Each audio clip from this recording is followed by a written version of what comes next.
tout épisode 14, et aujourd'hui je suis avec Mathilde Frémont. Bonjour. Bonjour. Qui est étudiante en histoire et philosophie des sciences, qui s'intéresse particulièrement à l'histoire et la philosophie de la physique. Oui, c'est ça. Et on va parler de la crise de la physique à la fin du 19e siècle. C'est exact. Alors avant de parler explicitement de cette crise, parlons peut-être un petit peu du contexte, de ce qui s'est passé avant. Alors, le 19e siècle, donc, pour aller très rapidement, c'est le siècle des sciences industrielles. Donc, la science, en plus de se faire par les savants, va se faire par les ingénieurs. On va noter le cas particulier de Sadi Carnot, qui lui s'est intéressé au rendement des machines thermiques et qui, pour donner une date, en 1824, a écrit un mémoire intitulé « Réflexions sur la puissance motrice du feu », dans lequel il fait part justement de ses recherches. Son mémoire va tomber un peu dans l'oubli, il va être repris un peu plus tard avec Thomson et Clausius, dans les années 1850. Ils vont reprendre donc les théories et les idées qu'il expose dans son mémoire afin de rendre les sciences de la chaleur, qui vont d'ailleurs dorénavant s'appeler la thermodynamique, beaucoup plus compréhensibles et beaucoup plus formalisées, avec deux lois, dites les lois de la thermodynamique. Donc, précise-nous peut-être. Voilà, donc la première loi de la thermodynamique est appelée bien souvent loi de conservation. En fait, elle traduit le fait que le travail mécanique est transformé en chaleur par conversion, et de même que le travail électrique, enfin toute forme d'énergie, en fin de compte, peut être transformée en chaleur. Voilà, et de façon conservatrice, on va dire ça comme ça. Et la deuxième loi, qui traite plus de l'entropie et de l'irréversibilité des phénomènes, qui, elle, énonce le fait que, en fin de compte, lors de la transformation du travail en chaleur, il y a certaines pertes et du gaspillage qui fait qu'il y a irréversibilité en fin de compte. On donne souvent un exemple dans les cours à l'école, si on peut dire ça comme ça. Lorsque dans une enceinte ou dans lesquelles il y aurait deux gaz séparés par une paroi, si on enlève cette paroi, les deux gaz vont se mélanger et il n'y a aucun moyen si lorsqu'on remet la paroi, les gaz ne vont pas se re-ranger chacun dans leur espace, c'est pas possible. Donc la situation devient irréversible. Donc c'est ce que traduit la seconde loi, très rapidement. D'accord. Pour lui, pareil, moi j'avais l'idée de mélanger de l'eau avec de l'encre, une menthe à l'eau, par exemple. Voilà, on ne peut pas enlever le sirop de l'eau, c'est pas possible. C'est un peu compliqué. Voilà, exemple encore plus simple que de gaz, c'est vrai. Te laisse continuer du coup ? Oui, alors, voilà, on en est au 19e siècle sur ce qui nous intéresse, voilà où en est la thermodynamique, très rapidement. Et c'est la thermodynamique qui va être sujet à débat, et particulièrement la seconde loi, et ce qui va faire qu'on va appeler cette période a posteriori période de crise. Donc qu'est-ce que cette crise ? Alors, en fait, ce qui se passe, c'est que au 19e siècle, pour revenir encore un tout petit peu au contexte, c'est le siècle de la physique, surtout d'un point de vue mécanique. Toute nouvelle découverte, recherche, va vouloir être ramenée à des lois mécaniques. Donc, ça va être facile à faire sur la première loi de la thermodynamique. On va très facilement la ramener à des lois mécaniques. En revanche, en ce qui concerne le deuxième principe, c'est beaucoup plus difficile à faire. Par exemple, le second principe traduit l'irréversibilité. Donc, ça voudrait dire que dans les équations de la physique, il faut transformer, par exemple... quand il y a réversibilité, on peut transformer la variable de temps en moins t. Ça ne change pas vraiment les expériences. En fait, on traduit la réversibilité comme ça. Or, il y a irréversibilité. Donc, la seconde loi ne rentre pas vraiment dans le cadre des théories mécaniques de la physique. Et c'est à partir de ce moment-là, quand les scientifiques vont commencer à se faire ces réflexions-là, qu'on va rentrer dans un grand débat. Alors, il y a bien Boltzmann qui va lui proposer une solution pour expliquer le second principe de la thermodynamique en l'expliquant d'un point de vue mécanique statistique. Seulement, il utilise un modèle atomique qui n'est encore pas du tout accepté à cette période-là. Il sera accepté un peu plus tard, dans les années 1905. Donc, on n'y est pas encore. Ce qui va se passer, l'événement marquant qui va traduire cette crise, c'est en 1895, il va y avoir un congrès à Lübeck, en Allemagne. D'accord. Et... ou Autriche, en fait, d'un seul coup, j'ai un doute, mais enfin bon, à Lübeck, dans tous les cas, ce qui va se passer, c'est que vont se faire face deux camps, rapidement, en schématisant, le camp des mécanistes et les camps des énergétistes. D'accord. Dans le clan des mécanistes, on va retrouver Boltzmann et Poincaré, entre autres, et dans les énergétistes, deux chimistes, Helm et Ostwald, qui vont s'opposer sur l'idée le second principe. De la thermodynamique. Voilà. Donc on va se retrouver dans une situation de division des opinions. On peut traduire la physique d'un point de vue énergétiste. Non, il faut traduire la physique d'un point de vue mécaniste. C'est juste qu'on n'est pas encore arrivé à une solution valable. Enfin bon, tout y passe. Et c'est le grand bouleversement. On ne sait plus sur quel pied danser. Et il y a vraiment 2 camps à ce moment-là dans la communauté scientifique. Scientifique, justement à cause de l'arrivée de ce principe qui n'existait pas avant. Et donc, est-ce que le terme crise est approprié ? Alors, oui et non. A posteriori, les historiens, comme moi je vais citer exclusivement Dominique Lecourt et Kuhn, ont appelé cette période une période de crise. On a tendance à faire rimer le mot crise avec rupture. C'est souvent ce que ça nous évoque. Et il est clair qu'avec cette période de bouleversement et ce second principe, on a vraiment tendance très rapidement à se rattacher à ce terme-là. Mais les scientifiques, eux, n'ont pas forcément perçu cette période comme ça. Et je ne suis pas forcément d'accord avec le choix de ce terme-là, parce que si on y regarde de plus près, on prend par exemple le cas de Duhem. Pour lui, il n'y avait pas de rupture. En fait, lui, il se contentait juste de faire évoluer la science. Pour lui, la science n'avait que pour but de s'améliorer et d'avancer. Et c'est pour ça qu'il a créé son propre système, sa propre théorie, les théories de la thermodynamique générale, qui s'appuyait. Il cherchait à expliquer la physique dans le moule de la thermodynamique, c'est-à-dire des 2 lois, premier, second principe. Et il y a plutôt bien réussi. Bon, il y avait bien sûr des imperfections, des défauts, mais il y a plutôt bien réussi. Et de même, quand on regarde le chimiste Oswald, dont j'ai parlé, qui était vraiment dans les rangs de l'énergétisme, et lui, alors il le clamait haut et fort. Pour lui, pareil, il cherchait vraiment à faire évoluer la science et à l'améliorer, et il pensait que l'énergie était vraiment un terme qui allait répondre à toutes les questions, en fait. En plus, lui, il était chimiste, donc pour lui, avec le concept d'énergie, il faisait de la thermochimie, il avait réussi à rallier et physique et chimie dans une même discipline. Donc pour lui, l'énergie, c'était quelque chose de formidable qui allait vraiment rallier les rangs, donc c'était vraiment une véritable évolution. Et lui, il a même allongé le programme énergétiste à la philosophie et même voire à la sociologie sur certains plans. Et il ne pensait pas du tout en termes de crise. Boltzmann, lui qui était plutôt opposé à l'énergétisme, c'est un petit peu différent. Mais il part du principe que lui aussi, en fait, il est dans l'évolution et que l'énergétisme, c'est un passage obligatoire qui va changer certaines choses, c'est vrai, mais pas forcément dans le cadre d'une rupture, mais vraiment d'une amélioration et d'une évolution. Donc moi, partant de ce principe-là, quand on y regarde de plus près, j'ai pas forcément envie d'appeler ça une période de crise, mais éventuellement peut-être une période de réforme qui certes synonyme de changement, mais pas de rupture et plutôt d'amélioration en fait. Je vous verrais plutôt ça comme ça. Après, ceux qui ont appelé cette période de crise, ils ont longuement réfléchi et je peux pas me permettre de les contredire, et c'est vrai que c'est quand même relativement adéquat. Et est-ce que le mot crise rime forcément avec rupture ? C'est vrai qu'on a tendance à le faire, mais est-ce que c'est exact ? Je vais pas me prononcer vraiment directement là-dessus. Voilà. D'accord.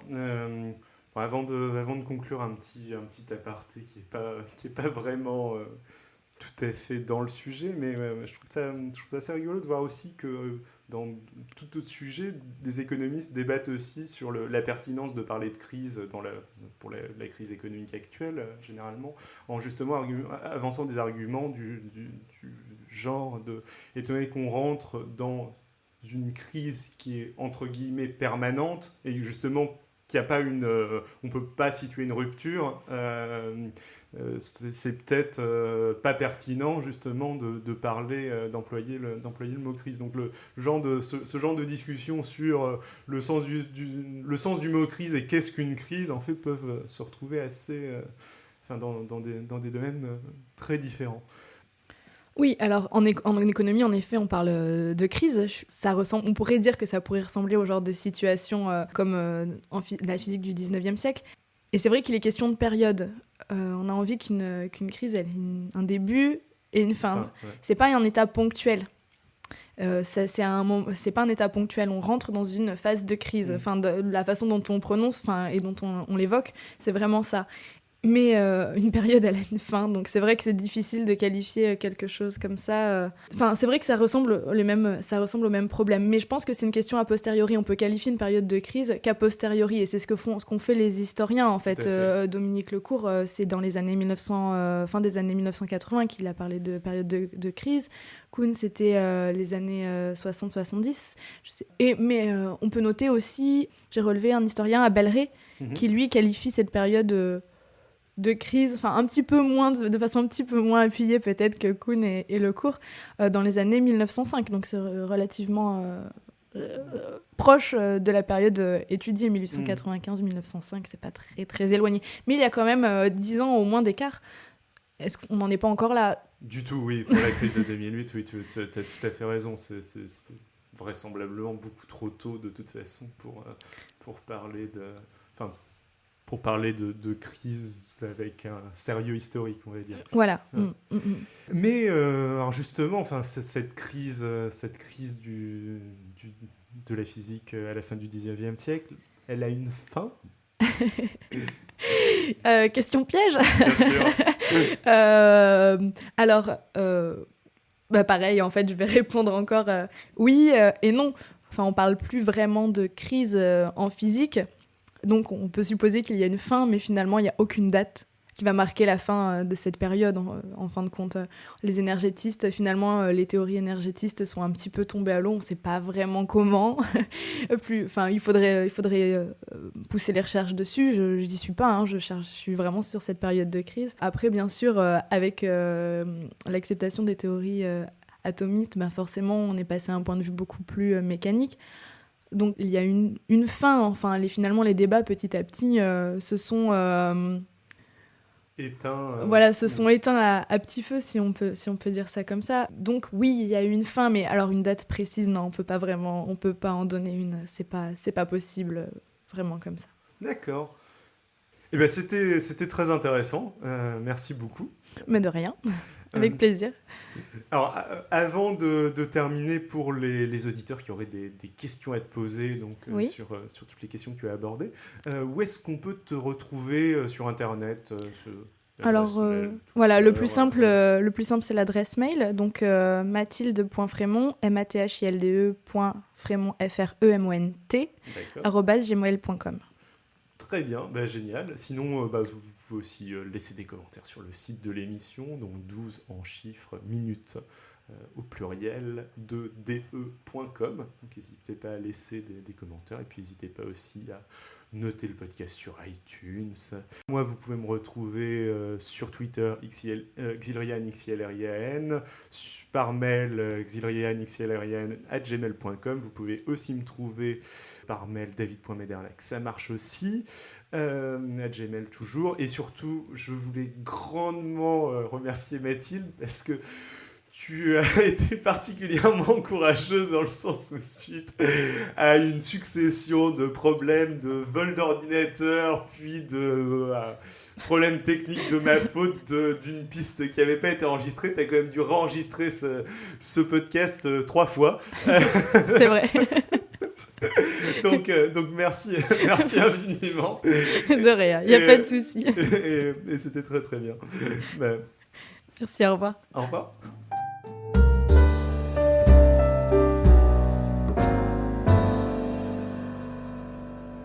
L'épisode est terminé. Pour Singer Billmaher, que les anglophones parmi vous devraient écouter, nous sommes dans l'overtime, même si ça n'a pas tout à fait le même sens pour lui que pour nous. Alors, quelques petites annonces pour terminer l'épisode.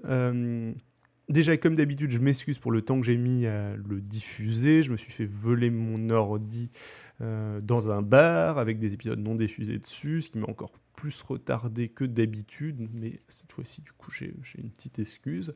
Vous avez été une 50aine à répondre à mon sondage de l'été dernier, du coup, je me suis laissé aller, j'ai fait gagner une personne supplémentaire, il y a donc 4 gagnants, @Alges, @Yetos, ou Yeti, quand il intervient dans d'autres podcasts, @Camille H. Le 4e tiré au sort n'ayant pas laissé de moyen de le contacter ou de l'identifier, j'ai tiré au sort un 5e gagnant et c'est tombé sur Xavier Durussel. Je laisse tout le monde se manifester, me donner son adresse et le nom du livre qu'il a envie de recevoir, avec comme raison de répondre vite le fait que je vais essayer d'envoyer les 3 premiers lots en décembre et le 4e devra sans doute attendre janvier. Niveau analyse du sondage, vous avez 30 ans en moyenne, c'est aussi l'âge médian, vous êtes plutôt des hommes. Au niveau de ce qui vous a plu et déplu, l'épisode 1 vous a pas trop marqué, il a été cité que par une seule personne. La série d'épisodes sur la constante cosmologique vous divise, vous l'avez soit adoré, soit détesté, et c'est l'épisode sur Isaac Newton qui est de loin le plus passionné. Les autres sont à peu près tous à égalité. Je peux d'ores et déjà vous annoncer qu'Adrien sera de retour, donc Adrien qui avait fait l'épisode sur Isaac Newton, dans 12 minutes 2 très bientôt. En fait, vous auriez déjà l'épisode si jamais j'avais pas perdu mon ordi. Sur la grande question de savoir comment séparer le podcast en 2 flux, vous êtes à égalité parfaite entre les pro-séparations thématiques et pro-séparations sur la durée. Pas mal d'entre vous me conseillent aussi de ne pas séparer, d'autres précisent qu'ils apprécient le côté éclectique de 12 minutes 2 et donc de découvrir des sujets auxquels ils ne se seraient pas forcément intéressés par ailleurs. En plus, il est vrai que j'ai du mal à être très régulier, surtout maintenant que je participe de manière hebdomadaire à Podcast Science. J'avais donc décidé de remettre à plus tard cette décision. Néanmoins, le prochain épisode de 12 minutes 2 va traiter la question du nucléaire et il fait plus d'1 heure, donc ça me semblait un peu long. Je vais sans doute du coup opter pour la séparation, non pas thématique, mais sur la durée, et le sortir dans un flux à part qui s'appellera sans doute les dossiers de 12 minutes 2. Enfin, à mon grand regret, les anti-MP3, les anti-M4A, lapsus révélateur, ont gagné. Vous êtes assez nombreux et donc je ne vais pas supprimer le flux MP3 et je vais même peut-être remplacer à terme le flux M4A par un flux unique en MP3. Niveau IRL, je vais sans doute organiser quelque chose bientôt, mais l'événement ne sera pas dédié uniquement à Vie Artificielle ou 12 minutes 2, c'est en cours d'organisation, stay tuned, et ce sera sans doute aux alentours de début février, je pense. Enfin, un grand merci à tous ceux qui ont répondu à ce sondage, particulièrement à ceux qui ont rempli les champs remarques et suggestions. J'aurais vraiment aimé tous vous répondre de manière individuelle, ce qui va pas être possible. Vous êtes bien trop nombreux, mais je vais faire de mon mieux pour prendre en compte tout ça. La première grande nouvelle aussi de cette Overtime, c'est la victoire de Podcast Science au Golden Blog Award, catégorie science. Comme d'habitude, je vous invite tous à écouter ce podcast hebdomadaire généraliste d'1 heure sur les sciences lancé par Alan von Lanten et auquel je participe. Vous pouvez le suivre en direct sur podcastscience.fm, Podcast Science tout attaché, tous les jeudis à 20h30. Au moment où j'enregistre ce message, le prochain épisode sera un dossier de Xavier Durussel sur la tolérance au lactose. Xavier Durussel qui est donc l'un des gagnants du tirage au sort. Les derniers épisodes de Podcast Science parlaient tectonique des plaques, de psychologie et une interview de Florence Porcel, qui a créé elle aussi il y a quelques mois son podcast, La folle histoire de l'univers.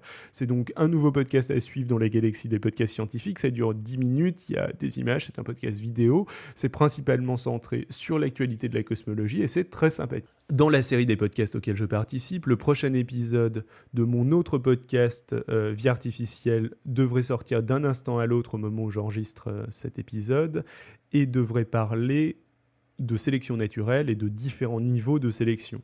Le dernier épisode sorti parlant, lui, de mémétique. J'ai aussi participé, toujours sur la thématique de la mémétique, au dernier épisode de Scepticisme scientifique, le podcast de Jean-Michel Abrassard, que je vous invite à écouter. C'est une petite conversation, du coup, autour de la mémétique. Mais il y a plein d'autres choses très, très intéressantes à écouter dans le podcast de Jean-Michel Abrassard. Donc, n'hésitez pas à le découvrir si jamais ce n'est pas encore fait. Enfin, j'ai lancé un autre podcast, Spoiler Alert, c'est de la critique ciné sans se priver de spoiler, et en focalisant plutôt la critique sur l'histoire et les twists. Ça dure 20 minutes environ, mais pour le coup, il n'y a vraiment pas de durée fixe, et c'est à publication aléatoire, comme mes autres podcasts. Attendez-vous aussi à voir dans pas longtemps sortir un hors-série de 12 minutes 2, donc sur le nucléaire. Ce sera tout pour aujourd'hui, à bientôt.